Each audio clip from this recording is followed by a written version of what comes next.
नए साल जैसे ही दी दस्तक, सीएम धामी ने पहाड़ियों के मन की मुराद पूरी कर दी। नए साल में धामी सरकार ने ऐसा लिया फैसला, कईयों को लगी मिर्ची, कर दिया कश्मीर से कनेक्शन। उत्तराखंड में सीएम धामी की ओर से लिए गए फैसले का कनेक्शन कश्मीर से क्यों, वजह सुनेंगे तो हंसेंगे। उत्तराखंड में बाहरी के लिए खेती की जमीन खरीद पर बैन क्यों लगा, समझिए पूरी बात। अभी कल ही की तो बात थी, भू कानून को लेकर उत्तराखंड की राजधानी में जोरदार प्रदर्शन हुआ। कल आज में तब्दील हुआ। सीएम धामी ने उत्तराखंड वासियों के मन की मुराद समझ ली, जो मांग थी वो पूरा करने का मन बना लिया। उत्तराखंड में भू कानून को लेकर कुछ दिनों पहले जमकर विरोध हुआ था। इस कानून के विरोध में देहरादून समेत कई जिलों में स्थानीय लोगों और कई समाजसेवी संस्थाओं ने रैली निकाली थी। अब मुख्यमंत्री पुष्कर सिंह धामी ने नए साल पर भू कानून को लेकर एक बड़ा फैसला लिया।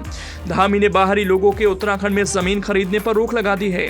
धामी ने आदेश दिया कि अगले आदेश तक जिला अधिकारी उत्तराखंड से बाहर के व्यक्तियों को कृषि और बागवानी के मकसद से भूमि खरीदने की अनुमति नहीं देंगे। इसका मतलब हुआ कि जो लोग उत्तराखंड के मूल निवासी नहीं हैं, वो यहां खेती और बागवानी करने के लिए जमीन नहीं खरीद सकते। अब सरकार ने एक ऐसा फैसला लिया तो सोशल मीडिया पर यूजर्स कश्मीर से इसका कनेक्शन करने लगे, पूछने लगे जब उत्तराखंड में ऐसा है तो कश्मीर में क्यों नहीं। एक यूजर ने लिखा, स्वागत योग्य निर्णय, ये कोई कश्मीर थोड़े ना है, कोई भी आए और प्लॉट खरीद डाले, ये उत्तराखंड है, यहाँ भारत का नहीं धामी का कानून चलेगा। उत्तराखंड सरकार ने घोषणा की है कि उत्तराखंड में बाहरी लोगों को जमीन खरीदने का अधिकार नहीं। तो दूसरे यूजर ने लिखा, सरकार के नए आदेश के बाद पूरे उत्तराखंड में कोई भी गैर उत्तराखंडी जमीन नहीं खरीद सकता, मगर कश्मीर में सबको जमीन खरीदने का अधिकार चाहिए। गजब है ना। अब सब चुप रहेंगे। अब धामी सरकार की ओर से लिए गए फैसले पर सवाल उठाने वालों को कुछ इस तरह से जवाब दिया गया। एक यूजर ने लिखा, उत्तराखंड के लोग पाकिस्तानी आतंकवादियों को सपोर्ट नहीं करते, पर कश्मीर के जिहादी कुत्ते आतंकवादियों को सपोर्ट करते हैं, समझे। एक और यूजर ने लिखा, ऐसा सभी पहाड़ी प्रदेशों में है, यहाँ तक कि गुजरात में भी बाहरी व्यक्ति के लिए कृषि भूमि खरीदना प्रतिबंधित है।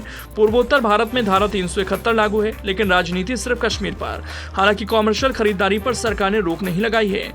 आपको बता दें कि इसके पहले भी मुख्यमंत्री धामी ने उत्तराखंड में भूमि खरीदने से पहले खरीदार के भूमि खरीदने के कारण और सत्यापन किए जाने के आदेश दिए थे। मुख्यमंत्री धामी ने मुख्यमंत्री आवास पर भू कानून को लेकर अधिकारियों के साथ एक उच्च स्तरीय बैठक की।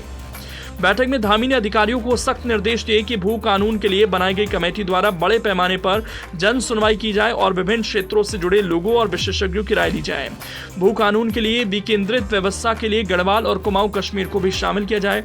उत्तर प्रदेश जमींदारी और भूमि व्यवस्था अधिनियम 1950 की धारा 154 में साल 2004 में किए गए संशोधन के मुताबिक ऐसे व्यक्ति जो उत्तराखंड राज्य में 12 सितंबर 2003 से पहले अचल संपत्ति के धारक नहीं है, उन्हें कृषि और बागवानी के मकसद से भूमि क्रय करने की जिला अधिकारी की ओर से इजाजत मिलने का प्रावधान था। मुख्यमंत्री धामी के निर्देश पर सूबे के हित और जनहित में यह निर्णय लिया गया कि भू कानून समिति की आख्या प्रस्तुत किए तक जिला अधिकारी उत्तराखंड से बाहरी व्यक्तियों को कृषि और उद्यान के उद्देश्य से भूमि क्रय करने की अनुमति नहीं देंगे। धामी ने निर्देश दिए कि समिति की ओर से विशेषज्ञों और विभिन्न क्षेत्रों से जुड़े लोगों के सुझावों के आधार पर तेजी से ड्राफ्ट बनाया जाए। तब तक प्रदेश में बाहरी व्यक्तियों के कृषि और उद्यान के उद्देश्य से जमीन खरीदने पर रोक लगा दी गई।